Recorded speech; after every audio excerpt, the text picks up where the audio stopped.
Sabe aquela sensação de exaustão constante? Sei bem qual é. Parece que a gente passa o dia correndo numa esteira, sabe? Muito movimento, muito cansaço. E nenhum progresso. Você não saiu do lugar. Exato. A pessoa acorda, apaga incêndio o dia inteiro e quando chega à noite, a sensação é que a própria vida não andou 1 centímetro. Uhum. O material que a gente tem para analisar hoje mergulha de cabeça nisso. São trechos de um livro e outros materiais sobre uma metodologia bem particular. Chama Engenharia da Excelência Humana. O nome já é interessante. E a promessa é ousada. Tratar a vida não como um problema de motivação, mas como um projeto de engenharia. E essa é a nossa missão aqui, né? Tentar decodificar esse sistema, porque a premissa dele é que muita gente vive num estado que o autor chama de caos silencioso. Caos silencioso, gostei do termo. A desmotivação, que a gente sabe que vem e vai. A proposta é outra. Mais radical, pelo que eu entendi. Bem mais. É construir uma estrutura pessoal, uma estrutura sólida, para substituir esse caos e, de fato, assumir o comando. Sair do modo reativo. Para o modo construtor. Exatamente. Certo, modo construtor. Bom, então vamos começar pelo diagnóstico que o material faz. Essa vida reativa. A pessoa está sempre respondendo a problemas, a demandas dos outros. Uhum. Ela não está no volante. Parece que está no banco do passageiro da própria vida, sabe? Perfeito. E a metodologia dá nomes bem específicos para isso, o que já ajuda a organizar a confusão.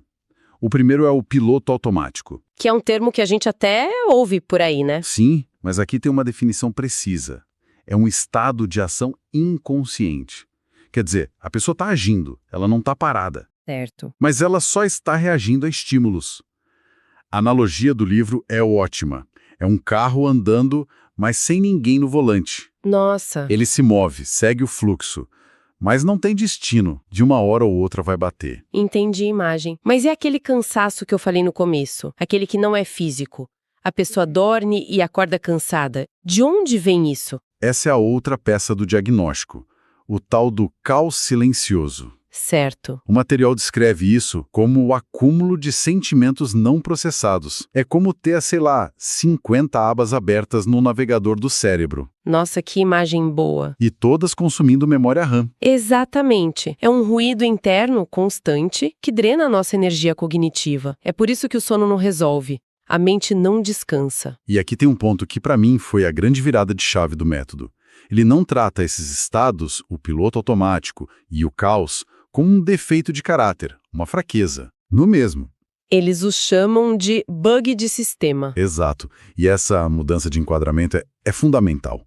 Porque chamar de bug de sistema tira o problema do campo moral, que gera culpa, sabe? Ah, eu sou preguiçosa, eu sou indisciplinado. Claro. Transforma em um problema técnico. Um problema técnico. E se é um bug, pode ser corrigido. Você não precisa de mais força de vontade. Você precisa do manual de operações correto para consertar o protocolo. Essa ideia do bug de sistema é poderosa, porque tira a culpa. Mas não tem um risco aí de tirar a responsabilidade também? Fica fácil dizer, não sou eu, é meu sistema. É uma pergunta excelente, e o sistema aborda isso. A ideia não é remover a responsabilidade, é realocar. Como assim? Em vez de ser responsável por se culpar, por se punir, a pessoa se torna responsável por executar o protocolo de correção. A responsabilidade muda da autoflagelação para a engenharia pessoal. Entendi. É dizer, ok, o sistema tem um bug e eu sou a engenheira responsável por consertar. Perfeito. A responsabilidade, na verdade, aumenta, mas ela se torna produtiva. Faz todo sentido. Se o problema é de engenharia, a solução tem que ser de engenharia. Não adianta colocar um post-it motivacional no computador. Precisamente. A resposta do método é uma estrutura, bem rigorosa, inclusive, organizada em 6 pilares. E o ponto mais crucial é o que o autor chama de ordem de montagem inflexível. Ordem de montagem inflexível? Soa bem rígido. E é de propósito. A lógica é de engenharia mesmo. Você não pode colocar o telhado antes da fundação. Claro! A ordem não é uma sugestão. Ela é parte do método, porque uma etapa cria a condição para a próxima funcionar. Tentar ter disciplina sem clareza emocional, por exemplo... É construir na areia movediça? Exato. A parede vai cair. Ok. Então, qual é essa ordem? Qual é a fundação? A fundação, o pilar número 1, é a clareza emocional. O objetivo aqui é justamente desarmar aquele caos silencioso, limpar o terreno. Certo. Só depois vem o pilar 2, a identidade fortalecida. Esse é o alicerce. É aqui que se define quem é o eu arquiteto, a pessoa no comando. Entendi. Então, primeiro a gente organiza a bagunça interna e depois define quem manda na casa. E a partir daí... Com essa base sólida vem o pilar 3, propósito definido. Ele funciona como um motor, um filtro mestre para as decisões. E com motor, a gente precisa de um mapa. Exatamente. É o pilar 4, direção estratégica. É transformar o propósito abstrato num plano concreto. Entendi. E os últimos 2 devem ser sobre colocar em prática, imagino. Isso. O quinto é a disciplina estrutural. É a ponte entre o plano e a ação. Não é força de vontade. É criar sistemas, rituais, para automatizar a consistência. E o sexto? O sexto é a ação consciente. Com tudo organizado, a pessoa finalmente pode agir com intenção, com qualidade, em vez de só apagar incêndio. A teoria é muito elegante, muito bem amarrada. Mas, na prática, por onde se começa? Qual é o primeiro tijolo dessa fundação de clareza emocional? O método é bem direto nisso. Ele oferece 2 ferramentas imediatas: nomear e permitir. Ok. Nomear é tratar a emoção como um dado do sistema, não como uma inimiga. É dar um nome específico. Em vez de só "tô mal", é investigar e dizer: sinto frustração porque minha expectativa não foi atendida. Isso já tira um pouco do poder da emoção, né? Deixa de ser um monstro para ser uma informação. Exato. Mas a segunda ferramenta é ainda mais contraintuitiva: permitir. Peraí, permitir a emoção. Isso soa meio passivo. A gente não deveria lutar contra a ansiedade, por exemplo? Tentar se livrar dela? E essa é uma das ideias mais poderosas do método. A premissa é: o que você permite se transforma. O que você combate persiste. Uau! Lutar contra a ansiedade é como jogar gasolina no fogo. Você dá mais energia para ela. Permitir não é se render, é dar espaço para a emoção existir, observá-la sem julgamento, como uma nuvem passando no céu. Entendi. A emoção está ali, mas ela não é mais quem dirige o carro. Perfeito. Você retoma o volante. Nossa, o material dá um exemplo disso que é quase uma cena de filme, que eles chamam de incidente incitante.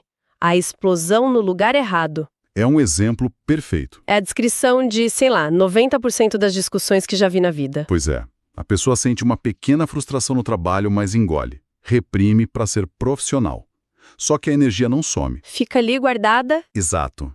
Horas depois, em casa, um gatilho mínimo, um copo fora do lugar, faz essa energia reprimida explodir numa reação Totalmente desproporcional. E aí vem o conflito, a culpa, e o ciclo do caos silencioso recomeça. E como se quebra esse ciclo na prática? O método oferece um protocolo, o scanner emocional de 5 minutos. É para usar lá no trabalho, na hora em que a emoção surge. Como funciona? É simples. Primeiro, pausar. Segundo, sentir a emoção no corpo. Um aperto no peito, um nó na garganta. Terceiro, nomear sem julgar. Ok, isso é frustração. E por último, Por fim, com essa clareza, escolher a próxima ação de forma consciente, em vez de reativa. 5 minutos.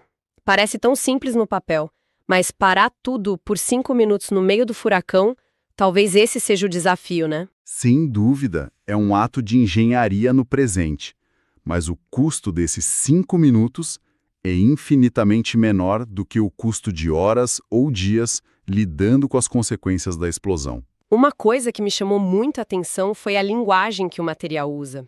É quase um dialeto próprio.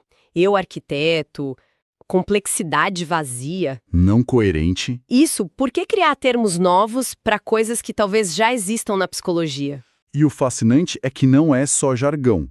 A linguagem funciona como uma ferramenta de reengenharia cognitiva. Cada termo foi projetado para reenquadrar o jeito que a pessoa pensa. Mudar a linguagem para mudar o sistema operacional interno. Exata. Como assim? Me dá um exemplo. O que significa ser o eu arquiteto? O eu arquiteto é a identidade que a pessoa assume. É a versão de si que para de ser vítima das circunstâncias e assume que está projetando a própria vida.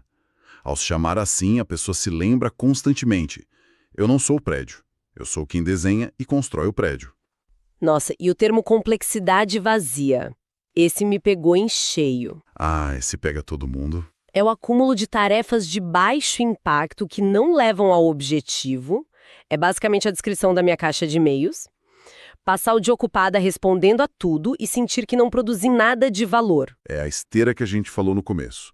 A armadilha da produtividade moderna, da ilusão de movimento, mas não gera progresso. E como o eu arquiteto lida com isso? Aí entra outro termo, o não coerente. Essa é a ferramenta do eu arquiteto para combater a complexidade vazia. O não coerente, que é isso? É a recusa estratégica. É a decisão consciente de dizer não a tudo que não passa pelo filtro do propósito. Lembra? O pilar 3? Aham. O método transforma o não numa ferramenta de proteção. Em vez de culpa, a pessoa entende que está executando um protocolo para proteger a coerência do seu projeto. Cada não para complexidade vazia é um sim para o projeto do eu arquiteto. É uma mudança de mentalidade poderosíssima. Entendi. Então, amarrando tudo, a proposta é uma transição. É deixar de viver no piloto automático, nesse cansaço silencioso, Para se tornar o eu arquiteto da própria vida, alguém que projeta e constrói ativamente a realidade que deseja. exato. E se tem uma lição principal que fica de tudo isso, é que a solução para o caos não é uma busca infinita por motivação. Motivação é vento. Vem e vai. Isso. A solução é a construção deliberada, paciente, metódica de uma estrutura pessoal. E como em qualquer construção, tudo começa pela fundação, A clareza emocional. a clareza emocional. Sem organizar o terreno das emoções primeiro, qualquer outra estrutura que se tente construir, de disciplina, de propósito, corre um risco enorme de desmoronar. E uma vez que esse caos emocional está organizado, o sistema propõe o próximo pilar, a identidade fortalecida. Isso me deixa com uma questão fascinante para refletir. Qual? E se a nossa identidade não for algo que a gente precisa descobrir, como um tesouro escondido, mas sim algo a ser projetado e construído, como uma engenheira projeta uma ponte? Fica aí a provocação.